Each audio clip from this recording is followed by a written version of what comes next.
তো hey guys, কেমন আছো তোমরা সবাই? চলে আসলাম আরো একটা ব্লগ নিয়ে। আজকে চলে এসেছি বেন্টিং স্ট্রিট জ্যোতির কলকাতা বেন্টিং স্ট্রিট ঢুকিয়ে নিয়ে যাবো। আচ্ছা ঠিক আছে, তো নেক্সট টাইম থেকে এখন সেইটা হাইড্রোলিক ব্রেক নেবে। চলো দেখা যাক কি ব্রেক নেয় ও। লোবান নেবো। হ্যাঁ ভাই, তুই লোবারে আটকে থাক। Oil leakaging problem. ভাই তাহলে হুইলি না ভাই, তুই পেছন দিক থেকে রোলিং স্টপই মারবি। খতম। গাইস ফাইনালি কাকুর দোকানে চলে এসেছি। এই দেখো আমাদের ব্রেক এখন চেক করা হচ্ছে, হাইড্রোলিক ব্রেক ক্যামরাসের। এটা রিয়ারের আর এটা হচ্ছে গিয়ে ফ্রন্টের। গাইস ডিক্সাইম টিভি এখন নতুন একটা হ্যান্ডেল বারও নিয়েছে ব্রেকের সাথে। এই দেখো বেকারি नहीं है अपन বেগুনি কালারের পুরো ওয়েকের অরিজিনাল হ্যান্ডেল বার একদম।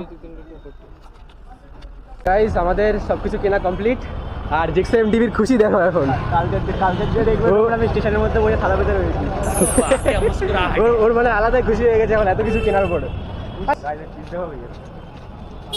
ওয়েকের অরিজিনাল হ্যান্ডেল বার ভাই, এইসব এগুলো ভাই, এগুলো একটা টাইমে আমারও সব ছিল, নিতে পারিনি সেটা আলাদা কথা। কম দামে জিনিস ইউজ করতেও ঠিক আছে, অসুবিধা নেই। কিন্তু ভাই আবার ভাই যখন এইসবগুলো নিচ্ছে না তখন লিটারালি ভালো লাগে সত্যি বলতে। আমার জিনিস মানে অর্ডার পাচ্ছি। আরে ঠিক আছে, সেটার অসুবিধা না, দুজন মিলে ইউজ করবো, কিন্তু জিনিসটা হচ্ছে কি ভালো করে রাখতে হবে, সেটা হচ্ছে মেন সবার প্রথমে। তো চলো গাইস, আবার একটা নতুন ব্লগে দেখা হবে। টাটা।